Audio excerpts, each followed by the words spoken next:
Hello students, today we are going to discuss the chemical properties of hydrogen peroxide. Chemical properties of hydrogen peroxide.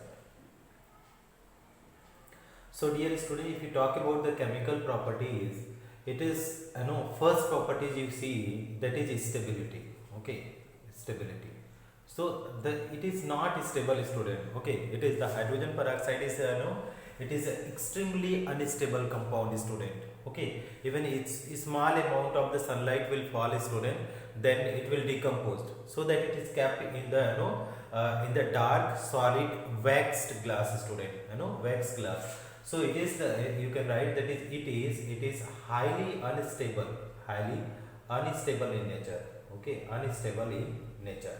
So how, what is happening student? Suppose if it is unstable, where it is getting converted, so it decomposed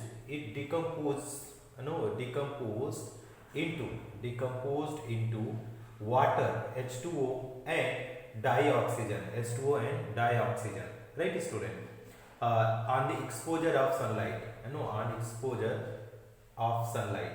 And even student, if sunlight is not falling also, even it is in the standing mode also, it will decompose. So it is H2O2 is there student, 2 mole of H2O2, so it will give that is 2 mole of H2O plus it will give that is O2 student, right? So this is what that is, the stability. Okay, so it is highly unstable student.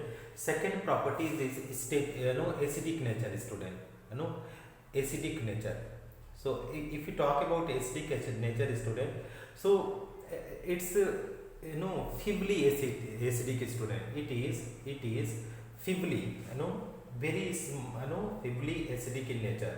And when you talk about the acidic in nature, okay, but aqueous solution is, but aqueous solution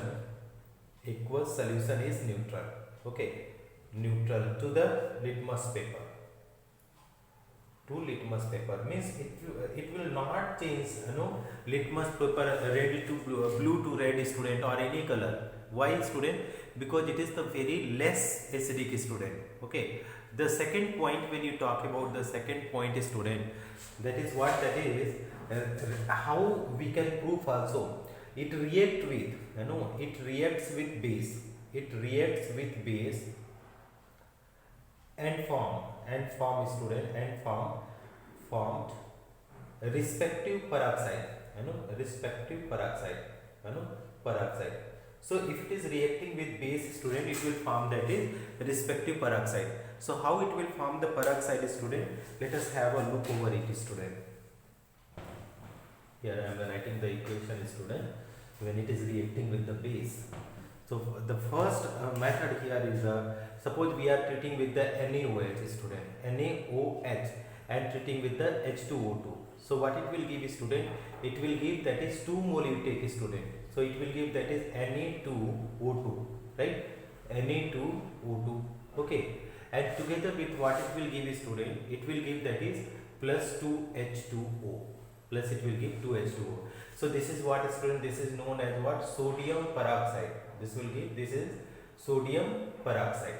Okay, now the next, if you are taking the next base student, what it will, you can take barium hydroxide. If you are taking barium hydroxide and you are treating with the H2O2, so what it will give student? It will give that is BaO2, and then it will give that is H2O, right student, 2 mole of H2O. Suppose if you are treating with the sodium carbonate, okay, this is Na2CO3, and you are taking H2O2.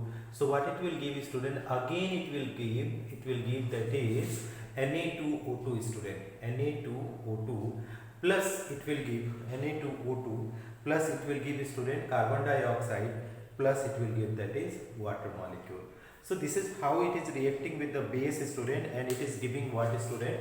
That is respective peroxide it is giving. Now if you talk about the oxidizing properties student, okay, so it is highly, it have so many oxidizing properties student.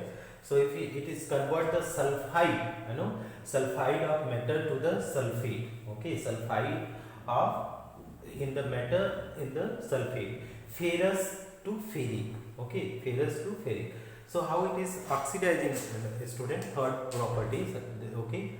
So oxidizing properties we are discussing, that is student oxidizing properties. So oxidizing property is, suppose we are having PBS, okay student, and if you are treating with the H2O2, so what it will do student, it will convert into PbSO4, right student? It will convert this into PbSO4 plus 4 mole of H2O it will give, and here we are taking 4 mole of H2O2.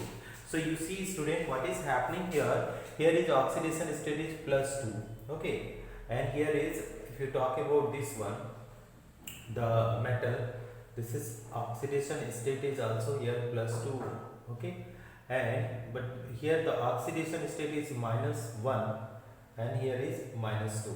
So self it reduced student, self is reduced. So what happened to the PB is getting oxidized to the here if you see, here is sulfate, if you see student, sulfate sulfur is -2, here is 4 to the 8 minus 2, 8 minus 2 how much student?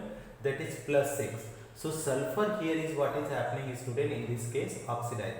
So as a oxidizing agent, what it sulfide is converted into sulfate. Suppose student, if you are having, that is next property is, if I am having FeSO4, ferrous sulfate student, FeSO4. So what it will do, ferrous sulfate, it will convert into ferric sulfate. So we are treating with the H2O2 student, in the presence of H2SO4. So it will give student FeSO4, this will be thrice, and here is 2, Fe2SO4 thrice, plus it will give 2H2O student. So here oxidation number is +3 and here oxidation number +2. So here what is happening student, this will become the oxidation. So this is the next properties student. And similarly, if you talk about the in the medium student, acidic medium or basic medium, in all the medium it acts as a oxidizing as well as reducing agent, that we will study in the next video. Thank you so much for watching, friend.